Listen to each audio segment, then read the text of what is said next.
Hello, Certifiably Ingame here, looking into the characters of Star Trek in this new series personnel file. The aim is to look at both their facts and their character. For the opening episode, we'll be examining Michael Burnham, the protagonist of Star Trek Discovery and Starfleet's first mutineer. Like her or not, her character is central to the series, and as such worth a look at. Some disclaimers first, however. This information is based on the first 6 episodes of Star Trek Discovery and as such may be subject to change by the series' end.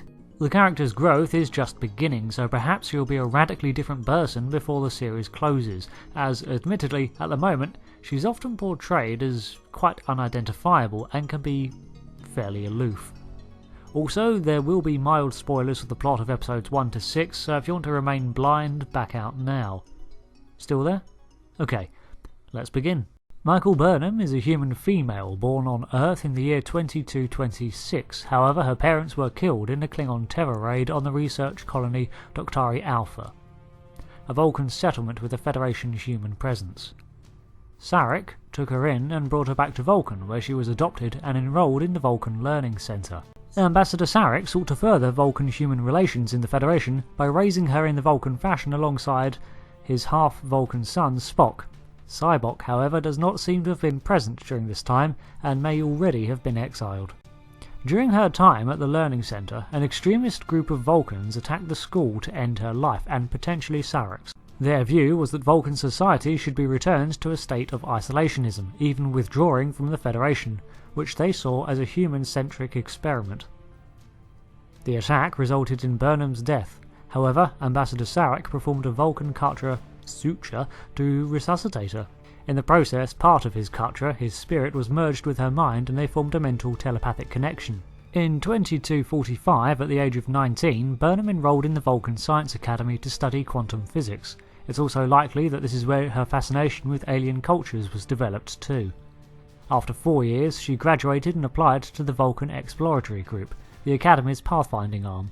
Despite achieving top honours, even outscoring several Vulcan members, she was denied membership, apparently due to her heritage and the Vulcan political climate, that felt that a human presence should be limited and gently incorporated. Due to Sarek's position and renown, he was able to obtain a transfer to Starfleet for Michael Burnham and allowed her first posting under decorated Captain Philippa Georgiou. In this way, she was granted an officer posting without ever attending Starfleet Academy, as the experience she had achieved throughout the Vulcan Science Academy was deemed adequate for her position as a xenoanthropologist. She served on the USS Shenzhou for 7 years and in 2255 was promoted to First Officer after the promotion of the prior XO. A year later, in 2256, the Battle of the Binary Stars erupted, and the beginning of the Federation-Klingon War. It was this inciting event that saw Burnham commit mutiny against Captain Georgiou, as she attempted to answer the Klingons' challenge by destroying T'Kuvma's vessel before he could rally the 24 Great Houses. Her mutiny failed, and she was rescued along with the survivors of the USS Shenzhou before being incarcerated for life and stripped of rank. 6 months into her incarceration, she was being transferred when her ship was intercepted by the USS Discovery. Captain Lorca used wartime doctrine to conscript Burnham, seeing potential in her scientific prowess, and intrigued by her actions at the Battle of the Binary Stars. She was given a posting without rank, and tasked with understanding a new lifeform they had located on the USS Glenn, the Discovery's sister ship. Her findings allowed her to advance Stamets' spore drive, and she was instrumental in the rescue of Ambassador Sarek. Because of this, she was granted a promotion to the bridge crew, science station, a position similar to her old posting from when she first boarded the Shenzhou. As mentioned, Burnham is often aloof and seemingly cold. Her emotional reaction to things seems muted, and this is a reflection of her Vulcan upbringing. She's used to being the smartest person in the room, and her dishonourable actions have left her with very few allies. Now those who have never even met her in person are aware of a certain reputation as Starfleet's first mutineer, making her even more defensive than she otherwise may have been.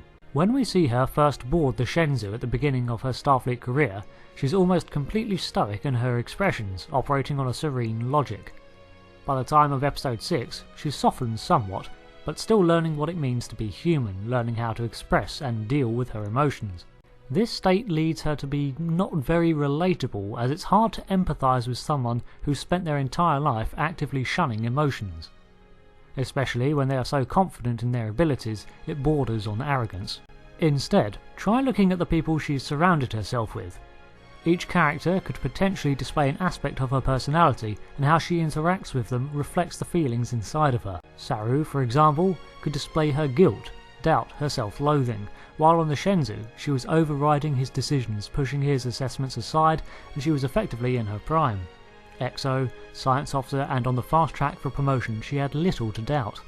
But after her incarceration, her faith was heavily shaken. She's outranked by Saru, her decisions are overridden until they come to a tepid agreement. Around the same time, she begins to rediscover her use.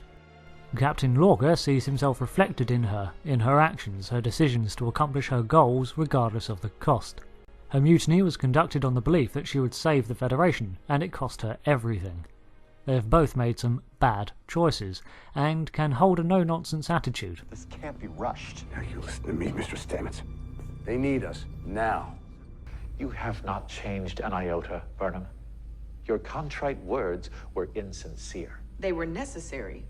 Her ability to push morality aside and focus on an objective mirrors Lorca's, with the potential eventuality of leading her into darker paths if you were to rely on him more. Cadet Tilly is at the start of her career and full of hope. This optimism and naivety is endearing, and an aspect Burnham was willing to shun early on board the Discovery. She hadn't yet embraced the second chance she was being presented, and dared not to hope for a future within Starfleet. As she mentors Tilly, her own optimism is growing in tandem. Captain Georgiou represents her goals, her future, and her values before we even knew Burnham. The first scene we see of them is as Federation explorers, undoing some unintentional damage to a pre-warp colony.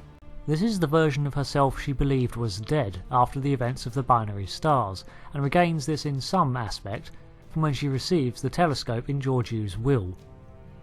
Passing it on to Saru could be seen to represent her first steps at addressing the guilt she feels, but has refused to address in the past.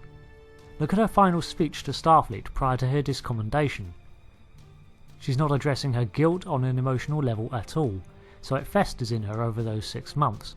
Not even an "I'm sorry, I regret my actions," and it even seems a bit accusatory that Starfleet is in the wrong here.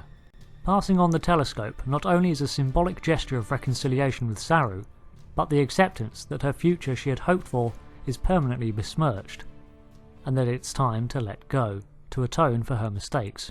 And lastly, there's Sarek, whose influence is obvious.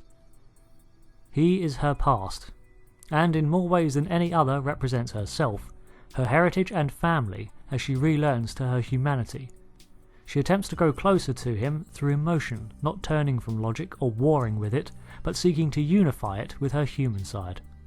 This is something she desperately needs to do, not only to make her more approachable to others, but to prevent actions like her sudden mutiny from occurring again. As she says to Georgiou, "You want to know how I turned on you? Was it logical, emotional? I don't know." As the series progresses, I'll be curious to see how she develops, if she can find that equilibrium, because if Sarek's experiment has proved one thing, it's that you can't make a Vulcan from a human. You end up with something that's both an exemplar of one virtue, while severely lacking in others. Thanks for watching. I've been Rick, and the channel has been very Discovery heavy lately, but I guess that's to be expected with it being still fairly current and new. So we thought we'd introduce a new series on the channel. Of course, it probably should be mentioned as well that this is just my interpretation of the characters and there are others out there. In fact, go ahead, share yours below. As usual, thanks for watching. I'll see you in the next vid. Rick out and goodbye.